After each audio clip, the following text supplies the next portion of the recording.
जय श्री महाकाल। मैं नीलकंठ त्रिपाठी, राष्ट्रीय ब्राह्मण महासंघ से राष्ट्रीय उपाध्यक्ष एवं छत्तीसगढ़ प्रभारी। आज बड़े दुख के साथ कहना पड़ रहा है कि हमारे प्रदेश के मुखिया माननीय मुख्यमंत्री जी भूपेश बघेल जी, उनके पिता नंद कुमार बघेल, जिन्होंने आज हमारे जो आराध्य गणपति जी, भगवान गणपति जी के बारे में अपशब्द पोस्ट किया फेसबुक में, जिसके कारण समाज में अत्यधिक रोष है। हमारे हिंदू धर्म, हमारी सनातन धर्म की आस्था को ये आए दिन ठेस पहुंचाते रहते हैं। और मैं ये कहना चाहूँगा हमारे माननीय मुख्यमंत्री जी से कि एक तरफ मुख्यमंत्री जी जो कि हमारे आराध्य गणेश जी की पूजा अर्चना कर रहे हैं, गणेश जी की स्थापना की उन्होंने घर में अपने, और दूसरी तरफ उन्हीं के पिताजी हमारे आराध्य गणेश भगवान के बारे में अपशब्द टिप्पणी कर रहे हैं। इससे पहले भी, पूर्व में भी कई बार उन्होंने हमारे भगवान के बारे में अपशब्द कहा, सनातनी धर्म के बारे में अपशब्द कहा, हिंदू धर्म के बारे में अपशब्द कहा और ब्राह्मणों के बारे में भी अपशब्द कहा। कल भी उन्होंने ब्राह्मणों के बारे में अपशब्द टिप्पणी की, परंतु हमारे माननीय मुख्यमंत्री जी या हमारे जो प्रदेश के कानूनी व्यवस्था है वो कोई कार्रवाई अभी तक नहीं कर पाई। इससे पहले भी जब एफआईआर किया गया, रिपोर्ट दर्ज कराई गई थाने में, उसके बाद भी उनके खिलाफ कोई भी एफआईआर नहीं की गई। आखिर क्या ऐसा कारण है? कारण सिर्फ यही है कि वे मुख्यमंत्री के पिता हैं। इससे पहले भी हमने कहा कि मुख्यमंत्री के पिता होने के कारण इनके ऊपर कोई भी कार्रवाई नहीं हो रही है और ये बार बार ब्राह्मण समाज के बारे में, हिंदू धर्म के बारे में, हिंदू देवी देवताओं के बारे में अपशब्द टिप्पणियां कर रहे हैं। मुझे तो ये समझ में नहीं आ रहा है कि एक तरफ बीजेपी सरकार राम भगवान की मंदिर की स्थापना भी कर रही है, राम भगवान के दम पे अपने सरकार बनाती है और यह राम भगवान को गाली बकता है। उसके बाद भी बीजेपी के जितने भी कार्यकर्ता वो कभी सड़क में हमको विरोध करते हुए नहीं दिखे। ना कांग्रेस के, जब भूमि पूजन राम भगवान का हुआ तो कांग्रेस के जितने भी नेता गण पदाधिकारी सब थे, सब हिंदूवादी नेता बन गए थे, सब राम भगवान की गुणगान गाने लग गए थे। और आज जब ये भगवान को फिर से अपशब्द टिप्पणी कर रहा है तब इनके अंदर का हिंदूवादी नेता नहीं जागा। हिंदू धर्म के बारे में जब ये अपशब्द कह रहा है तो कहाँ गए ये हमारे कांग्रेस के नेता लोग? तब क्यों कुछ नहीं कहते कि ये जब हमारे गणेश भगवान के बारे में अपशब्द टिप्पणी करता रहता है?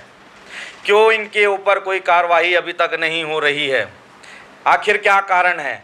इससे पहले भी कई बार हमने आंदोलन किया, फेसबुक लाइव विरोध प्रदर्शन किया, उसके बाद भी इनके ऊपर कोई कार्रवाई नहीं हो पा रही है। यह सिर्फ एक ही कारण है कि यह मुख्यमंत्री भूपेश बघेल जी के पिता हैं, उसके कारण किसी भी प्रकार की उनके ऊपर कार्रवाई नहीं हो रही है।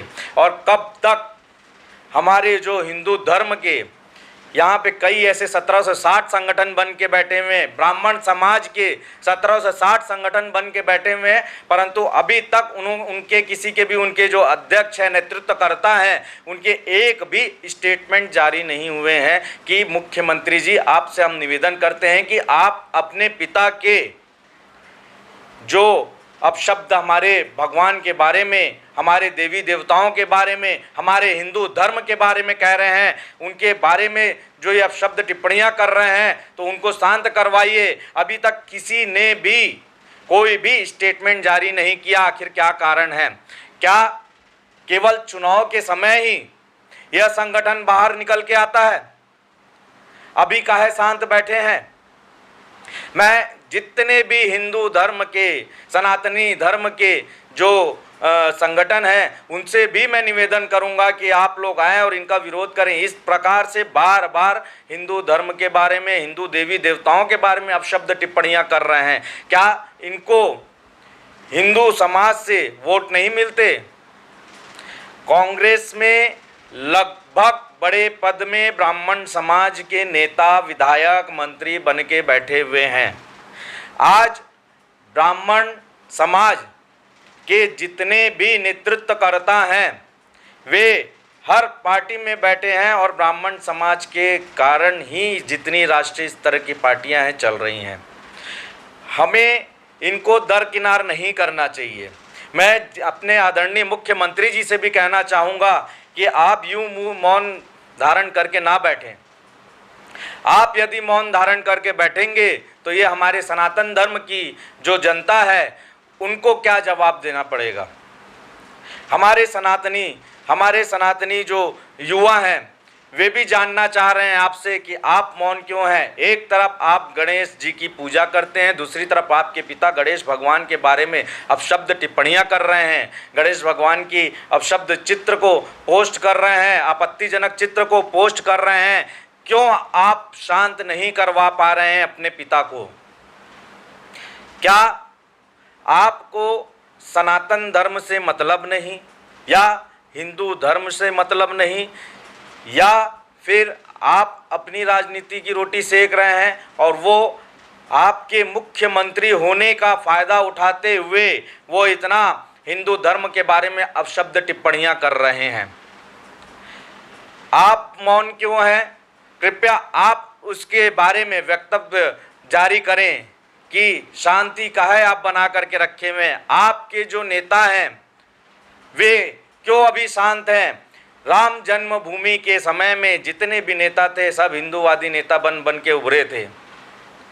सब फेसबुक में, व्हाट्सएप में, सोशल मीडिया में बहुत पोस्ट किए थे कि राजीव गांधी जी का सपना पूरा हुआ, राम जन्मभूमि में राम मंदिर बन रहा है।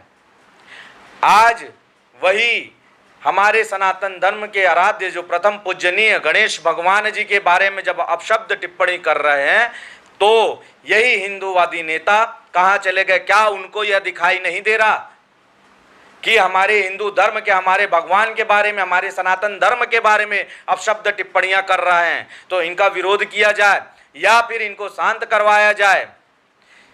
क्यों शांत नहीं कराया जा रहा है? और यह बार बार इससे पहले भी होता आया है और अब भी होता आ रहा है। यदि इनको शांत नहीं करवाया गया तो आने वाले समय में उग्र आंदोलन, विरोध प्रदर्शन होगा। जिस प्रकार अभी तो फेसबुक लाइव विरोध प्रदर्शन किया गया था, उसके बाद हम सड़क में उतर के विरोध प्रदर्शन करेंगे यदि इनको शांत नहीं करवाया गया। मैं माननीय मुख्यमंत्री से निवेदन करना चाहता हूं कि आप अपने पिताजी को समझाइए, उनको शांत करवाइए कि वे हिंदू धर्म के बारे में, हिंदू देवी देवताओं के बारे में अपशब्द ना कहें। वे स्वयं ही हिंदू होते हुए भी हिंदू धर्म के बारे में अपशब्द कहते हैं।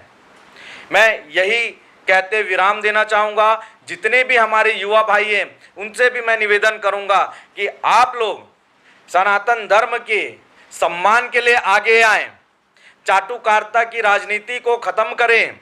चाटुकारिता की राजनीति के कारण हमारा हिंदू धर्म, हमारा सनातन धर्म विलुप्त होता जा रहा है, हमारी सनातनी संस्कृति विलुप्त होती जा रही है, सिर्फ यही चाटुकारिता की राजनीति के कारण। आप हमारे धर्म, हमारे समाज के बारे में आवाज़ उठाइए।